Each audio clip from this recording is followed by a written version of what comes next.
Hello guys, हर हर महादेव, जय श्री महाकाल। महाशिवरात्रि का त्योहार जो कि बड़ा ही पावन त्योहार माना जाता है। कहा जाता है कि इस दिन जो भी व्यक्ति शिवलिंग पर जल चढ़ाता है वह अपने सभी पापों से मुक्त हो जाता है। इसी प्रकार इस दिन महाशिवरात्रि का जो व्रत रखा जाता है उसकी बहुत ही महिमा बताई गई है। शिव पुराण के अनुसार यह कहा जाता है कि अगर कोई भी व्यक्ति इस दिन गलती से भी व्रत रख लेता है ना, तो वह अपने सभी पापों से मुक्त हो जाता है। तो चलिए जानते हैं शिव पुराण के अंतर्गत इस कथा का वर्णन। शिव पुराण की कोटि रुद्र संहिता में महाशिवरात्रि के व्रत की कथा का वर्णन किया गया है। इसमें यह बताया गया है कि एक शिकारी था जिसका परिवार भूख से बहुत ज्यादा व्याकुल था। अब वो उनकी भूख को मिटाने के लिए क्या करता है, जंगल में जाता है, जलाशय देखता है। अब देखता है कि यहाँ पे कोई ना कोई जानवर पानी पीने तो जरूर आएगा। तो ना वो क्या करता है, एक बेल पत्र का पेड़ होता है उसके ऊपर चढ़ के बैठ जाता है पानी लेकर। और जस्ट उस बेल पत्र के पेड़ के नीचे एक शिवलिंग भी होता है। तो जो पहला पहर होता है उसमें ना एक हिरणी आती है वहां पे पानी पीने। तो जैसे ही वो शिकारी उस हिरणी पर तीर चलाने लगता है तो क्या होता है, उसके हाथ से ना एक बेल पत्र नीचे गिर जाता है शिवलिंग पर, और वो जो पानी लेकर बैठा था वो पानी भी नीचे शिवलिंग पर गिर जाता है। इस प्रकार उस शिकारी की एक पहर की पूजा संपन्न हो जाती है। तो जैसे ही वो तीर चलाता है तो वो हिरणी उससे पूछती है कि ये क्या करते हो। तो वो कहता है कि मैं तुम्हें मारकर हमारे जो परिवार है भूखा है उनकी भूख मिटाना चाहता हूँ। तो वो हिरणी बड़ी खुश होती है कि मेरा शरीर आपके काम आएगा।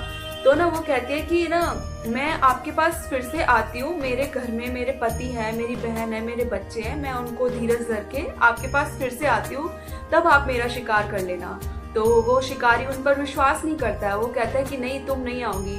तो वो हिरणी उनसे कहती है कि अगर कोई भी ब्राह्मण अपने वेदों को बेचता है या तीनों संध्या काल पूजन नहीं करता है, उसको जो पाप लगेगा ना वो मुझे लगेगा अगर मैं नहीं आती हूँ।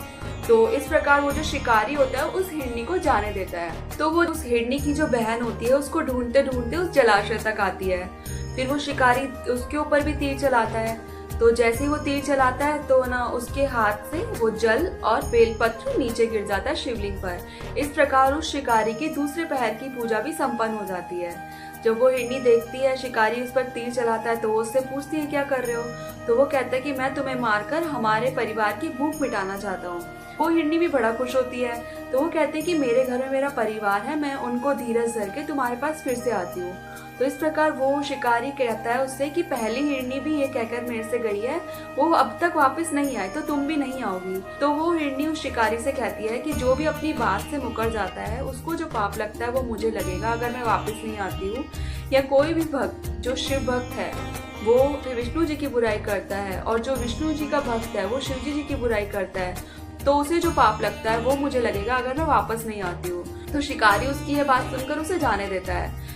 तो जब तीसरा पहर शुरू होता है तो वहां पर एक हिरण आता है। तो शिकारी उस पर भी तीर चलाने लगता है। तो जैसे ही वो तीर चलाता है तो ना एक बेलपत्र और जल उसके हाथ से नीचे शिवलिंग पर गिर जाता है। इस प्रकार शिकारी की तीसरे पहर की पूजा भी संपन्न हो जाती है। तो वो हिरण जब देखता है कि वो उस पर तीर चला रहा है तो उससे भी वो सवाल पूछता है। तो वो कहता है मैं तुम्हें मारकर अपने परिवार की भूख मिटाना चाहता हूँ। तो हिरण तो बहुत खुश होता है कि मेरा इतना हुष्ट पुष्ट शरीर आपके परिवार की जो भूख मिटाने के काम आएगा। तो ना वो कहता है कि मैं ना अपने परिवार को धीरज बांध के आपके पास वापस आता हूँ। शिकारी उसकी बात पर विश्वास नहीं करता है। तो हिरण उससे कहता है कि जो भी व्यक्ति अगर सामर्थ्य होते हुए भी किसी की सहायता नहीं करता है ना, उसको जो पाप लगता है वो मुझे लगेगा अगर मैं आपके पास वापस नहीं आता हूँ, मैं आपके पास अवश्य आऊंगा। तो जो शिकारी होता है उस हिरण को भी जाने देता है। तो जैसे ही वो हिरण और दोनों हिरनी आने लगते हैं ना, तो उनके बच्चे भी उनके पीछे पीछे आने लगते हैं। तो जैसे ही उन सबको देखता है तो वो तीर चलाने लगता है। तो जैसे वो तीर चलाता है तो उसके हाथ से जल और बेलपत्र उस शिवलिंग पे गिर जाता है। इस प्रकार उसके चौथे पहर की पूजा भी संपन्न हो जाती है। तो जैसे उसके चारों पहर की पूजा संपन्न हो जाती है उसका मन निर्मल हो जाता है और वो सोचता है कि ये जानवर होकर इतना कुछ कर रहे हैं, मैं तो फिर भी इंसान हूँ। फिर भगवान शिवजी जी भी उस शिकारी के सामने प्रकट होते हैं और उसे गु नाम से प्रसिद्धि देते हैं। ये गु वही थे जिन्होंने श्री राम जी से भी मित्रता की थी। तो यह थी महाशिवरात्रि के चारों पहर की कथा। जो भी व्यक्ति इस कथा को व्रत के दौरान सुनता है वह अपने सभी पापों से मुक्त हो जाता है। और भी ऐसी पौराणिक कथाओं के लिए मेरे चैनल पर बने रहें। आप सबको महाशिवरात्रि की बहुत बहुत शुभकामनाएं। भगवान शिव जी का आशीर्वाद, माँ पार्वती का आशीर्वाद आप सब पर बना रहे। हर हर महादेव, जय श्री महाकाल।